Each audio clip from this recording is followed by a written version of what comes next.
Olá pessoal, tudo bem com vocês? Estamos iniciando aí mais uma aula da nossa disciplina de inovação na administração pública.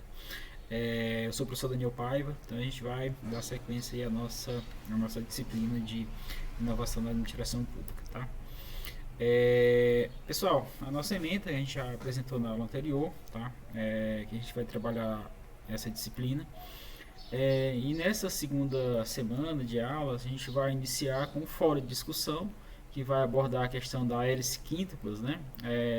E o papel no setor público de inovação, tá? Então isso tem como objetivo proporcionar um espaço de discussão em que os alunos reflitam sobre o papel do setor público e na promoção de políticas que integrem, né, esses 5 setores da hélice quíntupla, né? E, na verdade, isso é um desdobramento da hélice tríplice, né? Que envolve ali universidade, governo e empresa. Então, nessa hélice adaptada é incluída a sociedade, tá? E também o meio ambiente, né? Nesse processo aí de inovação, tá? Então, a gente tem essa característica aí dessa hélice, tá?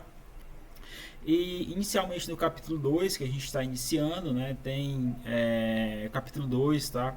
Ele passa um pouco a apresentar a história da inovação, constituída aí pelos fatores sociais que demarcaram esse fenômeno, né, da sociedade humana. Então a inovação, ela não digamos assim, algo recente, é algo que ela vem sendo construída aí ao longo da história, né, ao longo da história aí da humanidade, tá? Então a inovação sempre esteve presente na história da humanidade, com adaptações do ser humano ao meio que ele vive, tá? Então um processo aí de adaptação ao longo dos anos, tá?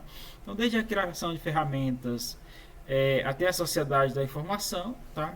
Então isso foi impulsionado ali pelo processo, né? Impulsionado pelo processo humano. Inicialmente ferramentas de caça, ferramentas de sobrevivência da espécie humana, tá? E hoje a gente vive aí a sociedade do conhecimento, a sociedade aí da era da a sociedade do conhecimento, né? De a inteligência artificial, hoje é o grande foco aí do processo inovativo. Então isso é um processo aí de construção da história, né? Então inicialmente a trajetória humana, a sociedade 1.1 foi da questão dos catadores, né? Dos caçadores, coletores, tá? Então a questão ser humano em formato nômade, né? Depois, o aperfeiçoamento, né, dos processos, né, das ferramentas agrícolas, por exemplo.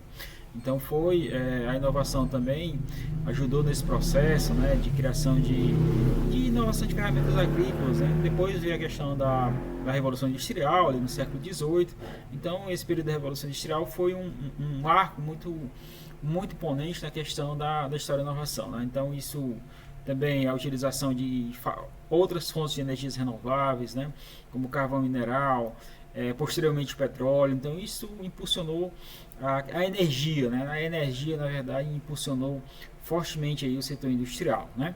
Então tem depois ali a sociedade da 4.0, né, da informação, né? Principalmente ali a gente já até comentando em outras aulas, né? A partir da Segunda Guerra Mundial, como foram os primórdios ali dessa sociedade da inovação, e isso foi uma mola propulsora, né, para a sociedade do conhecimento que a gente vive hoje, tá? Então isso, sem dúvida, a sociedade da informação foi disseminada muito pela questão da internet, né? A internet ela trouxe essa revolução da informação, tá? Então isso gerando aí o que a gente tem hoje, a sociedade do conhecimento. Então nesse marco histórico, né, a gente teve aí esse período, tá? Essas primeiras sociedades levaram muito tempo, né, para se consolidar nesse percurso, né? Então diferente ali da a sociedade 1.0, a 2.0. Então isso aí levou muito tempo entre uma sociedade e outra. Já a sociedade, a partir da sociedade da informação para a sociedade do conhecimento, um curto período de tempo, né? Então hoje a criação de conhecimento ela é extremamente ágil, tá? E cada vez mais a perspectiva é que isso aí cresça de forma exponencial, tá? A geração do conhecimento aí de forma exponencial, principalmente com a era com esse momento que a gente está vivendo de inteligência artificial, um grande boom aí na questão da sociedade do conhecimento, tá? O que a gente está falando nessa parte mais histórica, gente? Mas quando a gente trata da questão da inovação no Brasil, existe um marco legal, né? Um marco legal da ciência, tecnologia e inovação, tá? Baseado nesse modelo de L-Strips que a gente já vem comentando aqui. Isso não é algo recente, isso desde os anos 90 que se é discutido, tá? Essa aproximação, esse marco legal, ou seja, essa aproximação entre universidade, empresas, tá? E governo, tá? Então isso favorece o processo de desenvolvimento inovativo. Então isso deu os primórdios ali no Vale do Silício, né? Dos anos 90, tá? Principalmente, né? Até um pouco antes, né? Dos anos 80, mas isso aí no Brasil chegou um pouco tardia, né? Aqui no Brasil, a primeira, digamos assim, grande mudança na legislação referente a isso foi em 2004 com a lei da inovação, né? Então, esse capítulo 3 apresenta essa discussão, tá? O novo marco legal da ciência e tecnologia, tá? Aqui no Brasil e seus fundamentos, né? Então, assim, para que você tenha uma legislação específica, né, que aborde a questão do apoio ao governo, apoio digamos assim, do setor público, as empresas, as organizações, as universidades, precisava de uma legislação, né, para que esse apoio acontecesse, né. Então a legislação brasileira foi considerada por muito tempo um dos principais entraves, né, quanto a relacionada ao desenvolvimento científico e tecnológico do país, tá, porque a gente não tinha as características necessárias para essa aproximação entre governo, empresa e universidade. Então a gente teve uma mudança aí, principalmente com o advento da lei de 2004, né? Então 2004 foi que deu início a esse processo aí, novo marco legal. Então, para que a inovação aconteça, não basta a disposição de empreendedores, né? Então, assim, é preciso um ambiente institucional propício, né, para que gerar uma cultura de inovação, tá? Então, não basta só a vontade dos empreendedores, tá? Então é preciso que você tenha um ambiente de pesquisa, é preciso que você tenha um ambiente que tenha condições necessárias para isso, tá? Então as medidas são importantes, necessárias, tendo em vista uma melhor posição do Brasil nesse ranking global de inovação, tá? Então, se a gente pegar aí, por exemplo, os rankings de inovações, tá? O Brasil, de acordo com esse estudo, né, que está lá no nosso material didático, tá? Do Rocha, em 2001 o Brasil ocupava aí a 69ª posição no ranking de inovação, tá? Primeiro Suíça, depois Suécia, tá? Os Países Baixos, Estados Unidos. Então a gente tem aí ainda um processo de escalabilidade muito grande, né, em relação às posições inovativas. A gente já tem ainda muitos entraves, né? Então um dos entraves é a questão do marco legal que chegou um pouco tardio aqui no Brasil. Então essa posição não condiz com o potencial brasileiro, né? Menos com a posição, ou seja, né, já que a gente vive aí uma situação que o Brasil tem um potencial muito grande, recursos naturais, a mudança, a gente tem recursos agrícolas, tá? Então a gente tem plenas condições de ter uma melhor posição, tá? Então é preciso virar a chave, né, e reverter essa incômoda posição que a gente vive atualmente, tá? Então isso a partir de 2010 começou, né, a partir de 2010, embora a lei de 2004, né, a lei de inovação no Brasil seja de 2004, né, mas passou por um processo de regulamentação tardia, tá? Então, a lei de 2004, a lei da inovação, ela trouxe avanços importantes, né, principalmente a criação dos NITs, né, que a gente chama de núcleos de inovação tecnológica, nas universidades públicas brasileiras. Isso favorece a questão de registro de patente, registro de marcas, né, softs, né? Mas a comunidade científica ainda buscava reivindicações, né, mais adequadas para que essa lei de inovação ela fosse mais adaptativa em relação a isso, tá? Então a discussão, né, sobre mudanças na lei da inovação, né,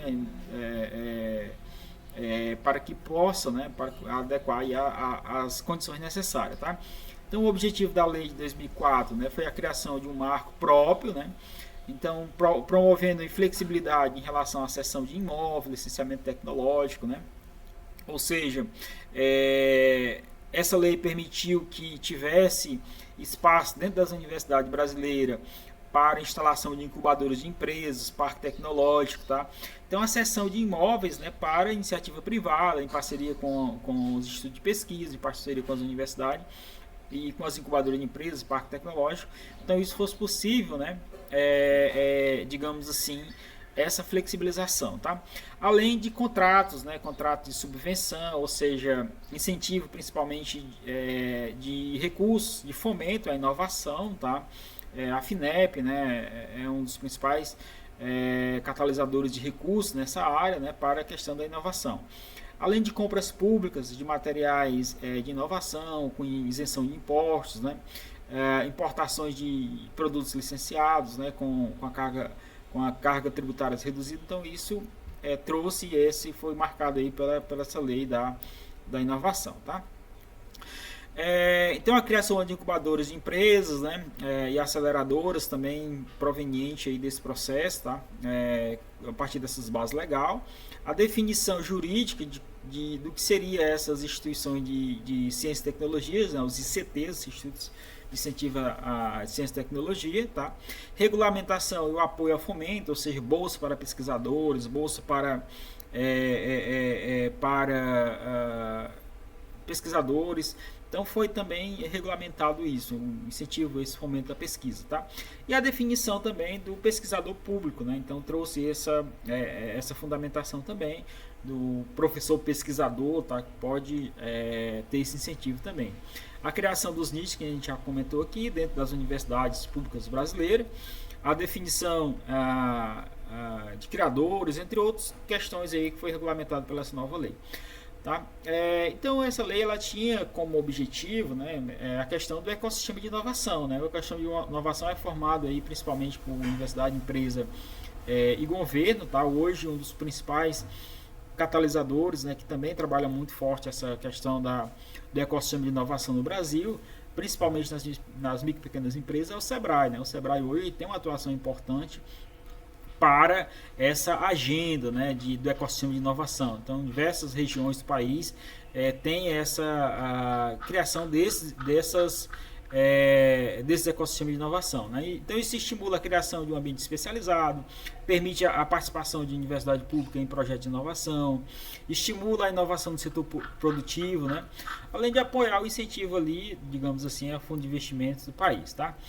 Só que essa lei já não estava mais dando conta das reivindicações, né, principalmente da comunidade científica, tá? Então foi aprovado um novo marco legal a partir de 2016, sendo que as regulamentações posteriores, né, à aprovação do marco legal foram, né, digamos assim, posteriormente, e foi um ganho importante aí, principalmente que favorece ali a inovação no país, tá?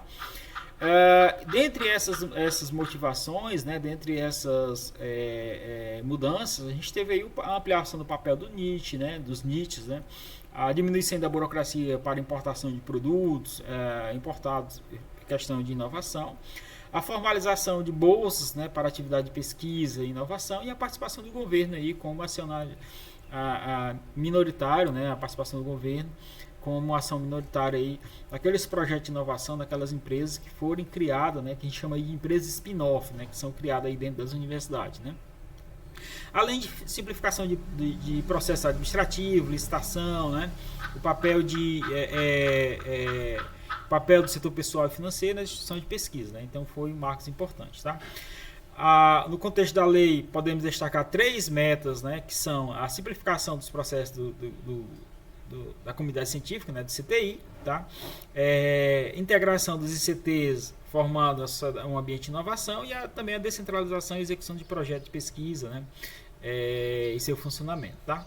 Então isso que a gente tem aí nessa unidade, né, uma apresentação básica aí referente aí tanto a evolução histórica, né, da questão da inovação e partindo aí do princípio aí da questão do marco legal da inovação aqui no país, tá? Então isso que a gente aborda aí em relação à nossa aula de hoje.